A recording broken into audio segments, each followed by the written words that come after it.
The project name is Renewable Energy Park. In this, we are demonstrating wind energy. We have put 2 dummy fans and 2 rotating fans.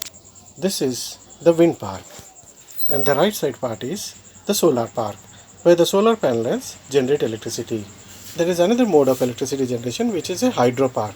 Using the water power to turn a dynamo, a wheel, will generate electricity. In this model, we are depicting 3 energy sources. One is wind energy, another is solar energy, and the last one is hydro energy. So the hydro energy is generated when the water stored in a dam is released through gates and allowed it to fall on propeller. When the propeller rotates, electricity is generated. On solar panel, when the sun radiation falls on the solar panel, electricity is generated using photovoltaic effect. And in wind energy, wind rotates the blades of the dynamo, and the dynamo will generate electricity. Dynamo is an electromechanical device. In this, we are demonstrating 3 sources of energy: renewable energy park, wind park, solar park, and hydro park.